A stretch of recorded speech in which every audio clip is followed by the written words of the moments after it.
Well, absolutely. And it sounds like you've even been briefed on what the FBI standards are. Are there contextual issues that suggest that a criminal event could be a hate crime?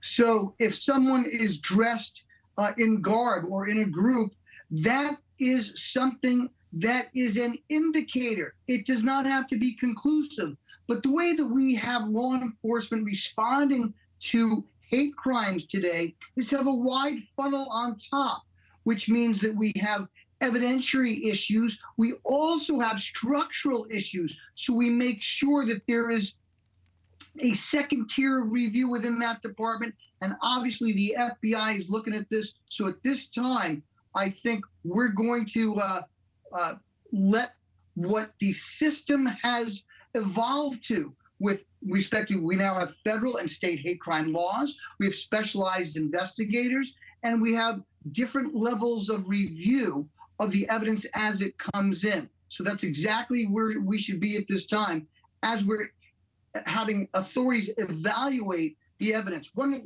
last quick thing. There has to be, to convict for a hate crime,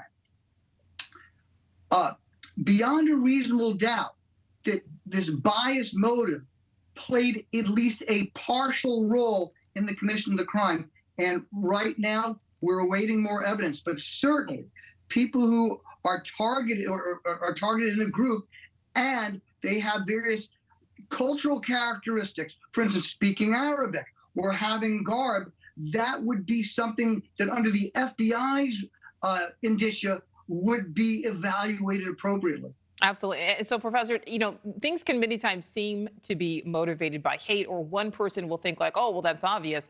Another person will say, well, maybe not so fast here. And it certainly doesn't mean charges will come. So you're saying, I just want to focus in on that there has to be that beyond a reasonable doubt that is key to whether or not somebody is found guilty and convicted of a hate crime. Yes, and let's take it out of the hate motive. Many years ago,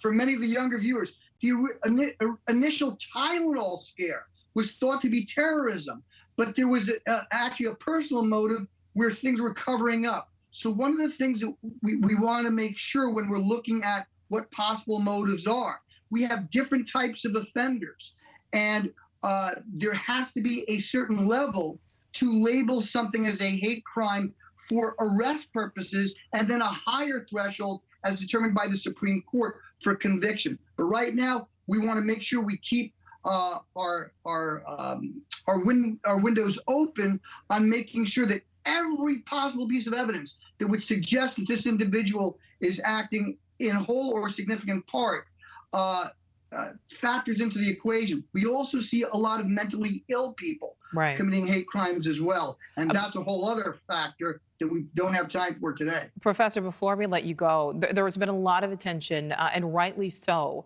on the rise in anti-Semitism since the war against Hamas. But talk about the rise also in anti-Muslim and anti-Arab incidents in the U.S. since that war started. Thank you so much. And what a great question. We have the latest data, and it's terrible. We're looking at for anti-Jewish hate crimes, and we're looking at just preliminary data from the latest cities, but high reporting jurisdictions. What we're looking at are possible modern records going back to the 90s. The record was in October 2000 for anti-Jewish, worst month. Similarly, for anti-Muslim hate crimes, I believe, at least for the limited data that we have, and we have some underreporting as well. But what I think we're looking at is at least a decade high, at least in that area, if not exceeding that.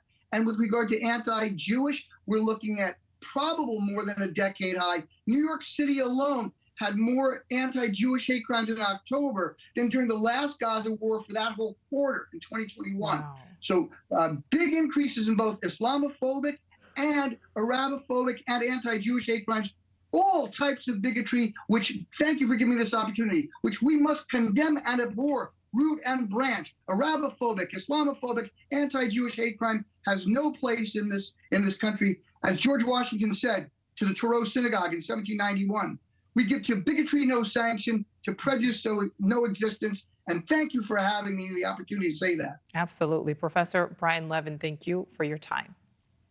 Thank you for watching. Go to newsnationnow.com to find News Nation on your television provider. And don't forget to click the red subscribe button below to get more of News Nation's fact-driven, unbiased coverage.